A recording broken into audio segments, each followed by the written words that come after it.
देव ropeway project के विरोध पर सीएम ने बड़ा बयान दे दिया है। सीएम ने कहा है कि हिमाचल सरकार सभी की भावनाओं का ख्याल रखेगी।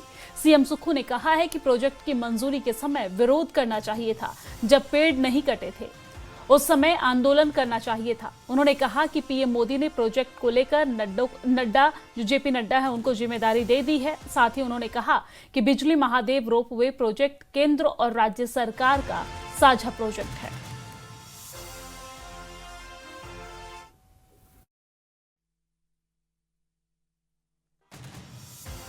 जैसे ही कोई एक्सीडेंट हो जाता है तो इमरजेंसी के लिए एक रैपिड तरीके से कोई आगे चीज़ को लाना होगा तो ये तुरंत प्रभाव से पहुंचेंगी। और आपने देखा होगा कि ऐसे व्हीकल जो होते हैं वो देशों में होते हैं, उसी प्रकार के हमने हाई एंड इन व्हीकल्स को बनाने की बात की है और हाई एंड व्हीकल है ये।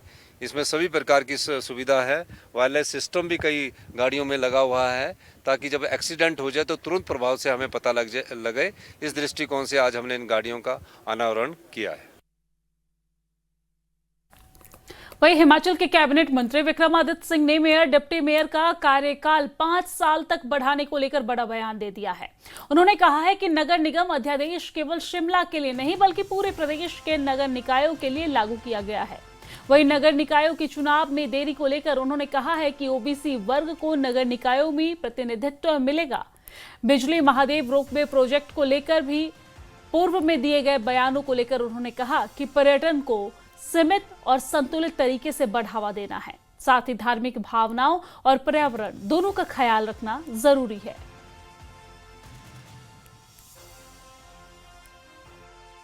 नगर निगम का ऑर्डिनेंस लाया गया है वो केवल शिमला के लिए नहीं अपितु पूरे प्रदेश के लिए है और उसको एक्ट जो है कानून में तब्दील कर दिया गया है। जब उसको कैबिनेट के बाद ऑर्डिनेंस के माध्यम से ऑनरेबल गवर्नर की असेंट मिली उसके बाद ये कार्य शुरू हो गया है और हम चाहते हैं कि प्रदेश के सभी नगर निकायों में सभी वर्गों के लोगों को रिप्रेजेंटेशन मिले।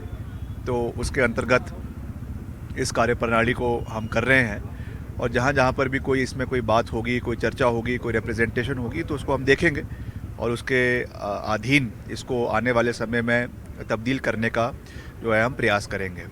बाकी जहाँ तक चुनावों की बात है तो तय समय पे चुनाव करवाना सरकार की जिम्मेवारी है, स्टेट इलेक्शन कमीशन की जिम्मेवारी है। इसमें केवल इतनी बात सरकार ने कही है कि जो हमारे ओबीसी वर्ग हैं प्रदेश के अंदर उनको रिप्रेजेंटेशन मिलनी चाहिए और इसके लिए एक कमीशन जो है वो गठन करने का निर्णय लिया गया है। जो हमारा सोशल जस्टिस डिपार्टमेंट है उसके माध्यम से इसका कार्य होगा और जैसे ही इसकी सारी प्रक्रिया पूरी हो जाएगी, इसमें हमारा सेंसस होगा, उसके अधीन फिर आगामी समय में जो है वो चुनाव नगर पालिकों में नगर निगम में नए रिजर्वेशन रोस्टर के साथ ओबीसी वर्ग को जो है वो सीट्स की रिप्रेजेंटेशन देने का जो है वो प्रक्रिया शुरू करवाई जाएगी।